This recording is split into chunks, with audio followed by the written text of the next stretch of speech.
In today's episode, I lay out a model I developed to help guide entrepreneurial growth for women entrepreneurs around the world. This is based on over a decade of research, thousands of interviews and consults with women entrepreneurs from all over the world. And this model for business growth that I lay out attempts to bring a harmonious answer to the question of what do we as women entrepreneurs really want? Why do we want it? And most importantly, how do we create a business that fulfills those goals? You definitely don't want to go anywhere. Let's dive in. So here's the question. In a world where the rules of business have been written by men, how do women entrepreneurs like us, women who want to make millions of dollars and impact millions of lives, how do we create enormous success on our terms? That's the question, and this show explores the answers.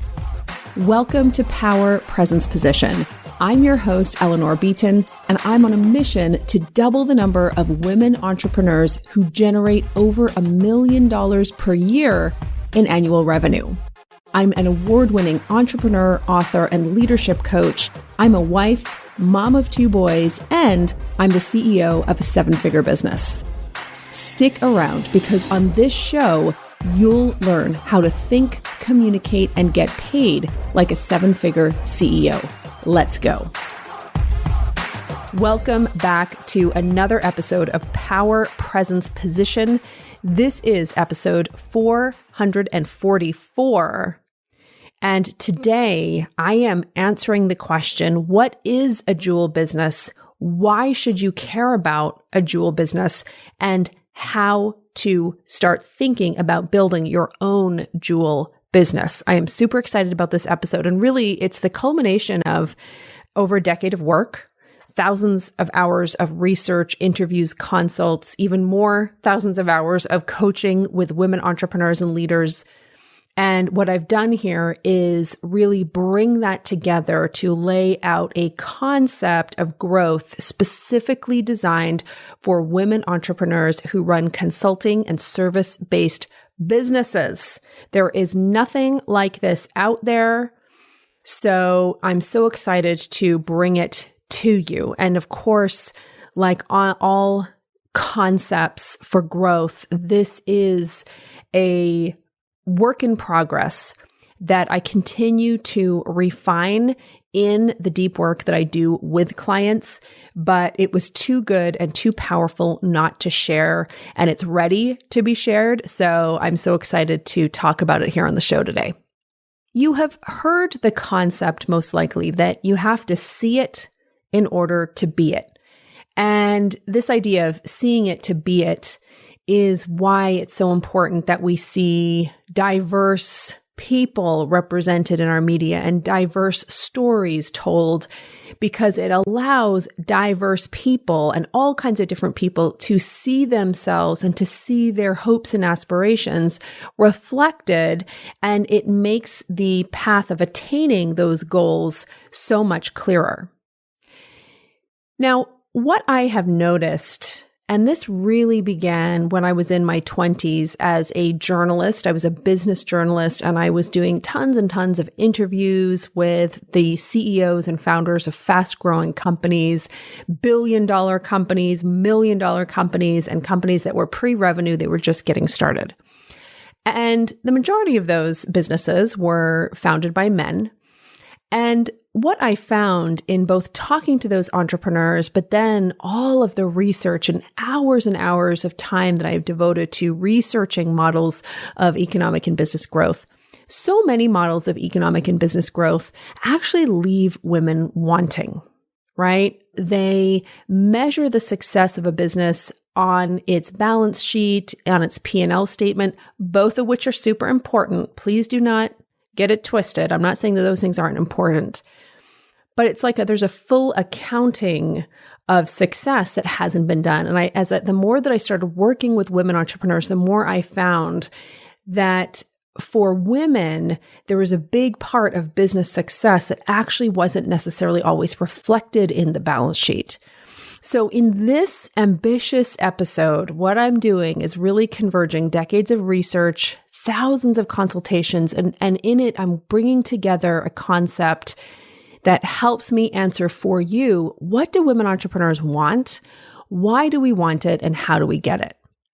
So in the work that I did, starting off as a journalist and then as a consultant, then ultimately as a coach and CEO, I did thousands of hours of research with men and women, female founders. Like, honestly, in-depth, 90-minute interviews. I was like a sociologist focused on entrepreneurs. So thousands of interviews. And these were not just 20-minute soundbite interviews. These were 90-minute interviews where I was poring over research that we had gathered and that professional research teams had gathered on these entrepreneurs. And I was diving deep into their experiences, into their stories, into their failures, into their successes. And through this work, I began to quickly see that women entrepreneurs very often had a different orientation, and that there was a totality of reckoning, a comprehensiveness involved in terms of how the women entrepreneurs were answering, am I doing a good job? Am I successful in my own mind? Am I enjoying this business that I built, and is this business doing well? And so I'll give you an example. I can remember speaking to a female founder called Julie Cole, who, along with a few other women, founded a company called Mabel's Labels. You can check them out, Mabel's Labels. So Julie Cole was really sort of the head. She was one of the founders, and she handled all the external affairs, the marketing, the public affairs, that kind of thing. She was also a mom to 6 kids. And at the time I was interviewing her, I believe the oldest was like maybe 12. So she's a mom of 6. She's running the company. She's doing all of the interviews, handling the marketing, like all of that external stuff. And I can remember having a conversation with her about the growth of the company. And this company was growing very explosively at the time. And I can remember that we were talking not only about the company's challenges, its hiccups, its growth strategies, but also how she was weaving that all together in her life, because her husband, he was a lawyer and he was actually away because he had a client in another province. He was away during the week. And so she was kind of single momming it with support during the week, right? So she was talking about how she did that. And I can just remember, like, that interview was not unusual. The way that the conversations with women entrepreneurs were far ranging. Now, I know that you skeptics would say, but those are only conversations that we have with women. And that's a little bit true, for sure.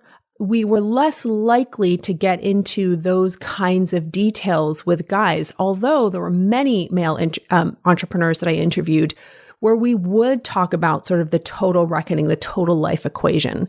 But this was a conversation that was much more common with the women, and it seemed to emerge naturally in our conversations. Now, a lot of us will get frustrated that men aren't asked about work-life balance. And I used to feel that way too. And what I felt was that in our questioning as journalists and reporters and podcast hosts and bloggers and so on, we were simply reinforcing a bias that kept women really chained to a lot of domestic duties. But as I have continued to think about this, to study this, and to interview more and more women, what I found is that perhaps the bias itself was saying that we shouldn't be talking about these things, that talking about home life in a business context, that our bias was actually in saying that was a bad thing. Because in reality, so many of the women entrepreneurs wanted to talk about not just the business, but the whole life equation. And what I found is that, and increasingly have come to believe, is that total life success is incredibly important to women, just as it is important to some men. But the concept of total life success is something that women in particular are championing and are bringing to the forefront, right? So without us, that conversation wouldn't be the advanced conversation that it is today. And also, the other thing, of course, is that in order to have total life success, that isn't just something that happens. Total life success, and what do I mean by that? I'm talking about, say, total life success with respect to Julie Cole, who's raising 6 kids, all of whom are in sports, building a business, being as present as she can be in these different areas of her life, and having a little bit of time to take care of herself. That total life success isn't just something that happens, it requires time and energy. And that the investment of time and energy into total life success, into your life outside of our businesses, is just as important a measure of success to many women entrepreneurs as what's showing up on their balance sheets, right? So total life success is important. The money is important, and also making a difference is important, right? So we have total life success, we have money, and we have making a difference. These things started to show up increasingly as I started specializing more and more in my work with female founders. And that was different because when I go back to my days as a reporter interviewing men and women, the interviews with the men would tend to be much more technical and focusing on what they were doing in the business. And with women, I can recall one after another, we're talking about more total life success measures. Now, you research sticklers could certainly apply a lot of different controls to, or you could say, look, there were a lot of controls in your research methodology here, Eleanor, that are wanting. And so I acknowledge that. I know I've got a lot of my beloved geeks, my beloved research geeks. I say that with love, but you've got a point, right? So that's what I'm saying. If you're questioning the research methodology, yes, you have a point, but also you got to start with a good hypothesis. And that's the hypothesis that emerged from what I was seeing, and it continues to emerge. I'll give you an example.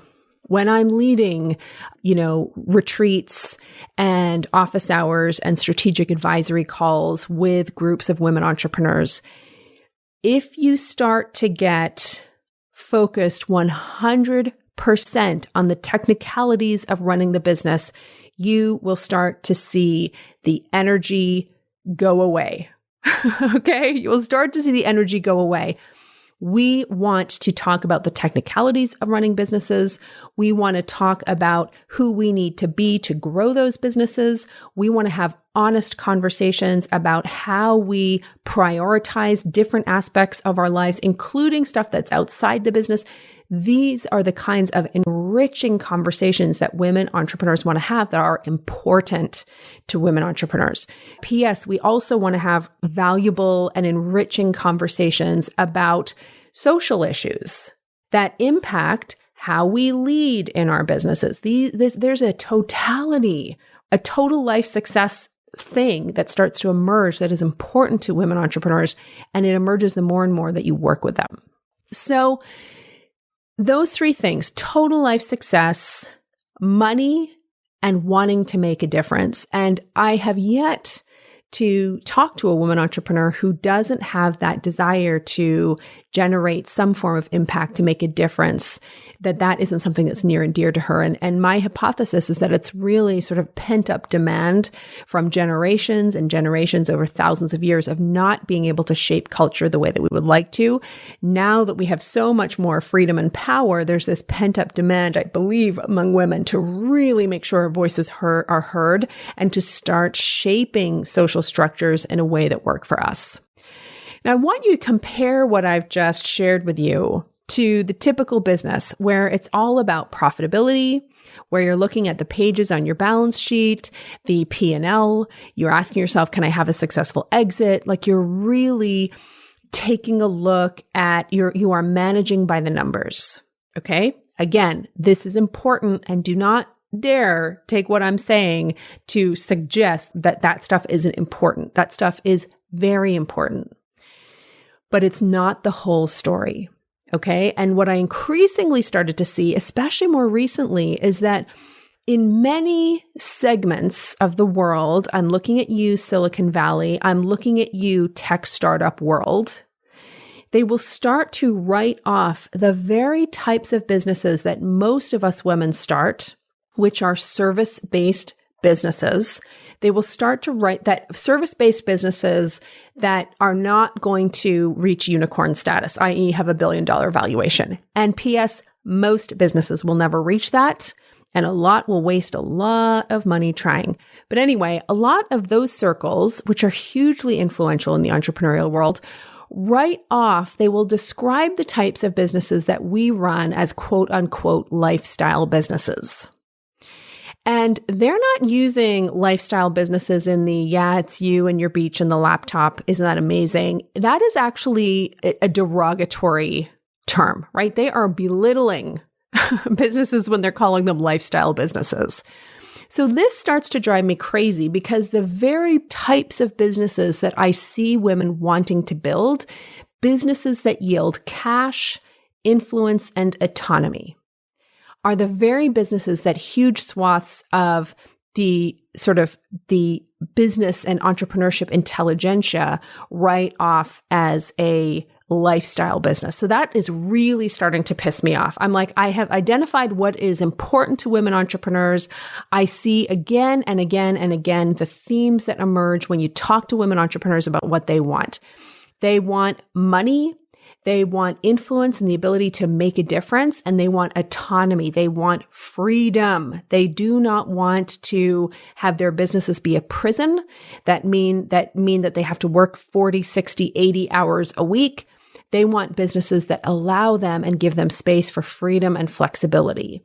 So we've identified that. There are more and more women going for that. And at the same time, we're starting to write off those businesses as quote unquote lifestyle businesses. And when people talk about the lifestyle businesses, it is a loaded word. It's like, okay, dears, go over there and sit down with your little consulting practice.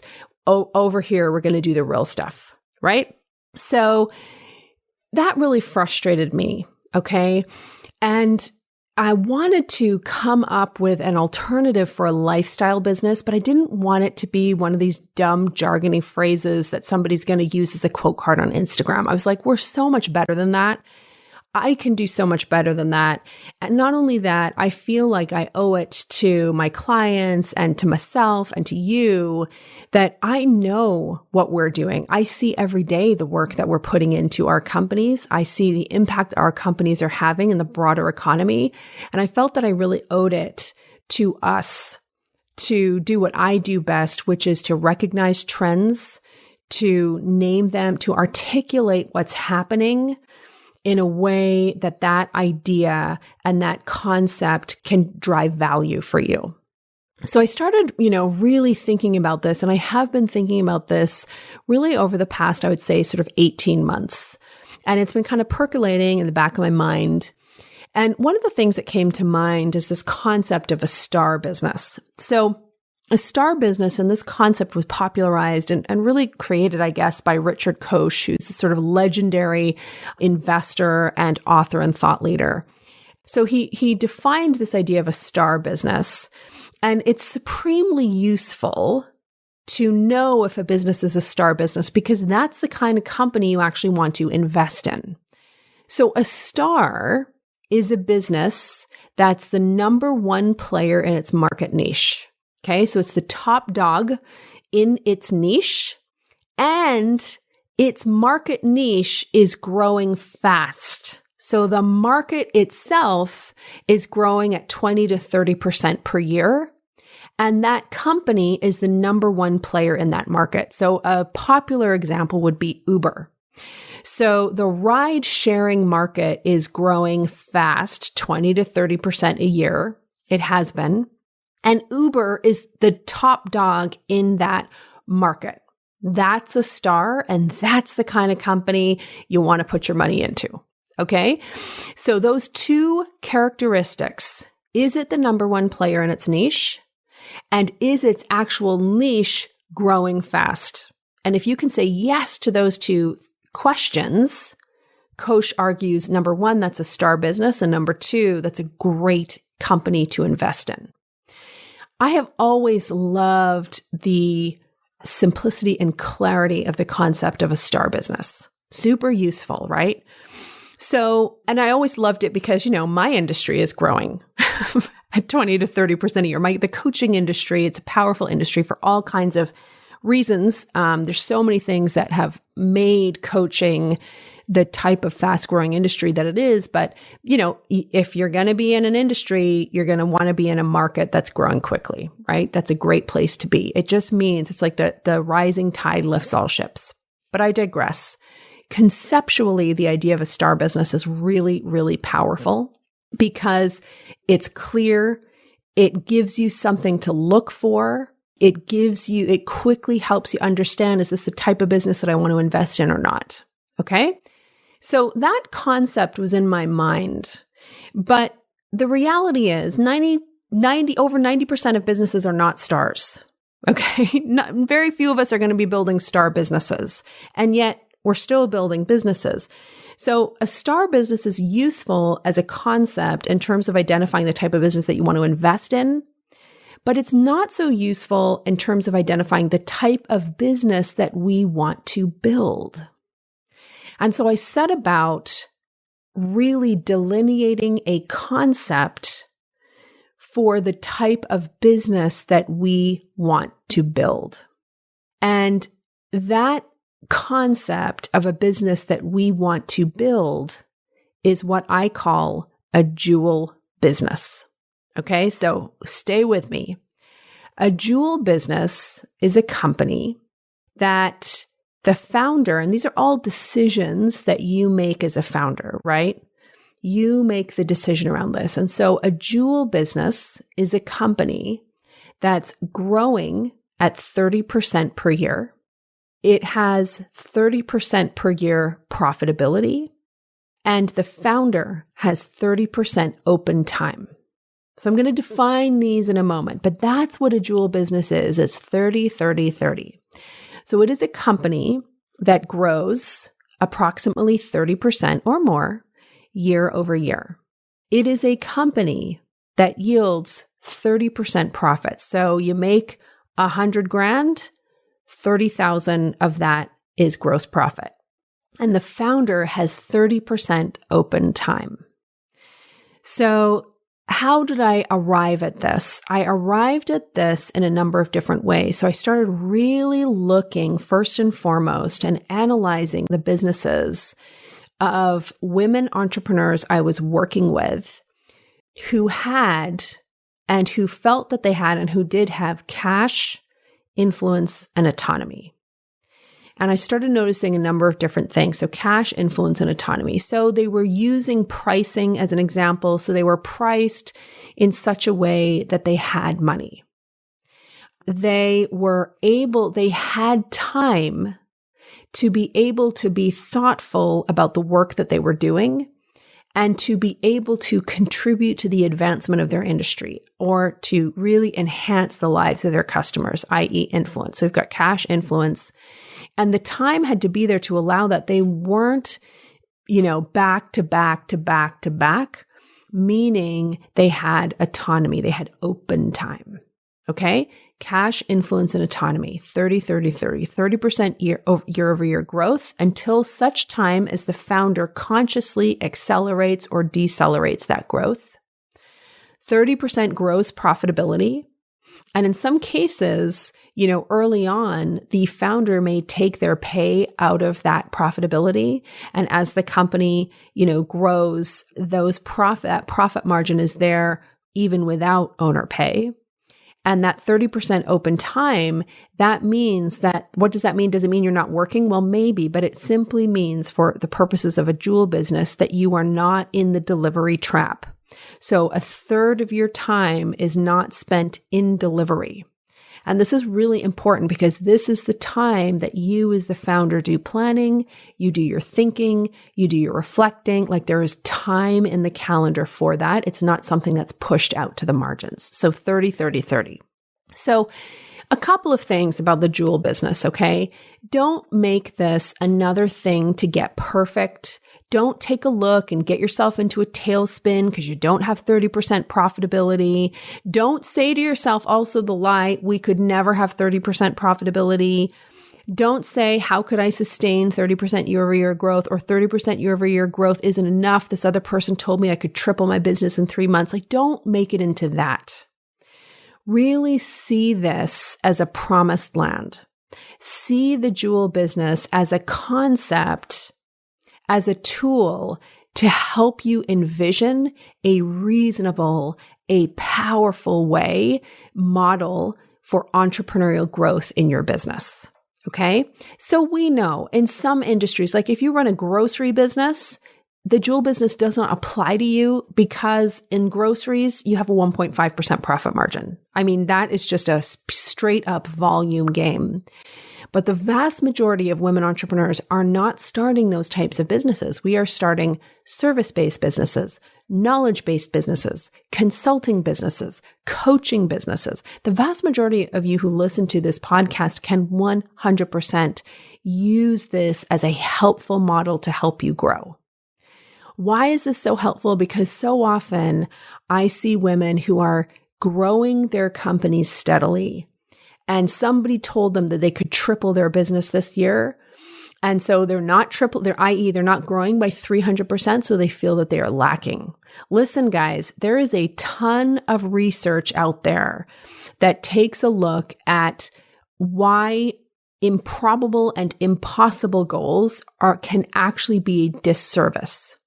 So I think it's a great thing to have a BHAG, a big, hairy, audacious goal. 100%. That's a beautiful thing to have. But you've got to give yourself time and space for your BHAG. I remember, talking to people who come in and they haven't started their business and they want to do $400,000 in their first year selling courses, and they've never sold information in their life. And I'm never going to say, no, you can't do it. But when you really start to do the planning required to create those kinds of results, they quickly see, okay, that's not a realistic goal for me. And the problem is when you set goals that are unrealistic, it can cause you to either take too much risk or abandon the goal. So there's a huge case to be made for, in the short term, having realistic, doable goals while maintaining that big, hairy, audacious vision for yourself when you lean out into the future. Make sense? So let's just walk through the numbers here. The other thing, of course, is that for some of you, I have a client who leads a multi-million-dollar company, and she's like, listen, 30% year-over-year growth, I think that would kill us. And so remember, it's 30% year-over-year growth until such time as the founder accelerates or decelerates growth, intentionally accelerates or decelerates growth. So for established companies who are well out of the startup and scale up phase, 30% year-over-year growth isn't necessarily going to be realistic unless the founder decides that they actually want to accelerate growth. It's your call. Right? But I think it is powerful. What's powerful about the jewel business is the 30-30-30. So you are growing at an ambitious but doable rate. You are growing while making sure that you're growing profitably, right? 30% profitability. And what does that mean? Actually, for many of you guys, 30% profitability means you're going to take a look at your pricing. You might increase your pricing, things like that. And then 30% open time. This is huge because this is how you sustain growth. So many of you have burned yourself out by doing more and working more in order to drive growth. What this means, if you have to spend 30% of your time outside of delivery, it means that you are starting to build assets to drive growth and systems to drive growth rather than growing through your hustle. So I want to just walk you through some numbers here. So let's say that you're doing a business today that's doing about 100K.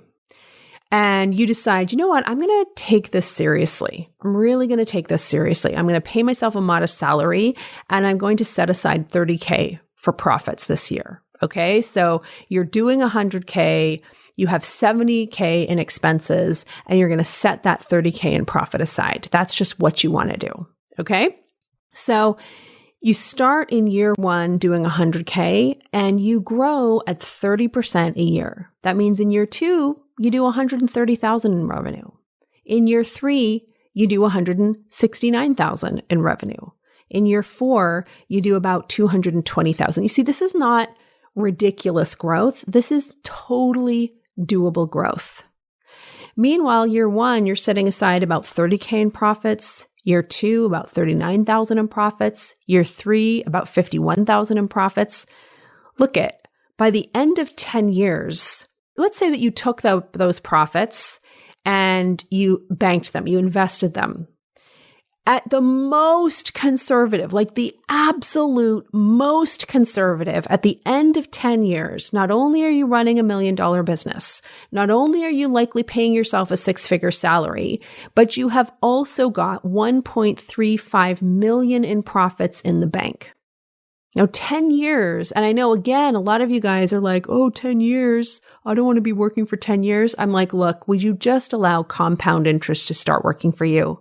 Right? Like, let's be realistic. So many people, when they move into business, they lose their mind, right? They forget, they start buying into hype. You're going to triple your business in 3 weeks. You're going to triple your business in 3 months. Look, that happens. We have absolutely seen that happen. It happens with our clients. And very often when it happens, it's because of what was going on in their markets. When you see someone tripling their business in a year, it's not just because of the amazing things they did in their business. It's very often because the market itself is a fast-growing market. Not always, but I'm trying to say, guys, can we just take the pressure off? Can we retain our intellect? Can we have the large vision for ourselves? And can we start to create really solid plans? And can we start to take profit out of the business and either bank it in a nest egg? Potentially some of you will reinvest. Guess what? If you start reinvesting that profit in growth, you may find that you can have years where you're growing at much more than 30% a year. But I love this model for ambitious women entrepreneurs who want to create a business that grows through its assets and through its systems and not just through the founder's hustle. And the idea of a jewel business works beautifully for overworked consultants and service providers as a great model to begin building to help you achieve your economic, your business, your impact goals. All right. So it's a powerful, powerful model, this idea of building a jewel business. So over the course of the next couple of episodes, I'm going to further elucidate this concept. And in the next episode in particular, I'm going to kind of outline a bit of a paradigm shift that will help you enormously when it comes to building a jewel business. And it's this concept that I'm telling my clients all the time. Don't just build a business, build a planet, build a world, right? And so we'll talk about that in the next episode. But there you have it. I hope you found this useful. And again, from all my years in coaching women entrepreneurs, when you're coaching high-achieving women, perfectionism can be a thing. So I want you guys to see this concept. It's like a star concept, right? So let's say Richard Koch saw a company that was growing in a market that wasn't growing 20% to 30% a year. It was growing 18% a year. Do you think he's still going to look at it as a potential place a potential company to invest in? Sure. Right? So the idea is that you are using this concept of a jewel business as a way to think about your business. Growth, profitability, open time. These are the pillars, these things. When you have growth, profitability, and open time, guess what you have? You have cash, influence, and autonomy, CIA. We talk about that all the time as the promised land for women entrepreneurs. I'm not interested in helping you build a company that only grows, but doesn't have profits and you don't have any time. Go somewhere else. This is not the podcast. I am not the coach. We are not the coaching programs for you if you care about that and that alone. And P.S., I'm not judging that either, right? Everybody gets, we are adults here. We get to decide what we want. But this is the show for women who want to build jewel businesses. This is the show for women who value growth, who value profitability, and who value open time. And you understand that when you pull these three things together, that is total life success. And I'm looking for women to join me in really advancing this theory and making sure that women entrepreneurs around the globe understand that you can have these three things and that the types of businesses that we want to build have these three things. And don't you fucking dare belittle them and write them off as lifestyle businesses. And we know you're not flattering us when you call them lifestyle businesses. Okay? So just had to add that one in there because it literally makes my blood boil, as you can tell. But guess what? Nobody has come up with the in your face, this is not a lifestyle business, it's this, right? So I just did. So everybody's welcome. All right. I hope you found this useful, and I can't wait to see you in the next episode in the next few episodes actually, where I really start to outline a couple of things. So let me find a planner here and I'll tell you what we're going to do. So next week in episode 445, I'm actually outlining a core paradigm shift that needs to be in place in order for you to pull this off. And it's this idea of don't build a business, build a world. Okay. So that's coming next episode 445. And then in episodes 446 and 447, so this is kind of a 4-part series, I'm going to actually walk through the types of milestones that you want to be accomplishing as a female entrepreneur building a jewel business. I'm going to really outline the different milestones that you want to have. And again, that really sort of is going to help you visualize. Today, I helped you visualize the what, right? What is it that we want to build? Next week, I'm going to talk through the how in terms of the mindset how, and then some of the milestones that you want to be building and have in place in order to accomplish this. All right. So it's going to be a really good sort of 4 weeks of episodes. I mean, they're always good episodes, right? But a good 4 weeks of episodes to really further delineate this concept. Listen, I hope this was useful to you. I really do. Connect with me on LinkedIn. I'm at Eleanor Beaton. You can find me on LinkedIn, and I'd love to hear your thoughts. And if you haven't left a review for the show yet, please go ahead and review the show. It helps people find us. So go to iTunes, leave a review on the show. I'd love to hear what you think. Okay, Queen, have a beautiful day, and we will talk to you next week. Same bat time, same bat place. If you love this show, then you will love even more my missives, i.e. my emails. If you're not on my email list yet, I strongly encourage you to sign up at eleanorbeaton.com/join. Now, when you go and sign up for my email list, you will quickly discover why some of the most popular, well-known, and influential voices in the world of women's entrepreneurship quietly, studiously, consistently open every single email I send out because they want to be inspired, they want to be entertained, and also I think they really want to connect with a woman like myself who's in full command of her voice and is willing to open up and share her thinking, her ideas, and her story. I promise you that on this email list, you are going to be entertained. You are going to hear really valuable tips about stepping into your power as a leader. And you're also going to get fun insight that I do not share anywhere else. Go to eleanorbeaton.com/join. And I promise you it will be the highlight of your inbox.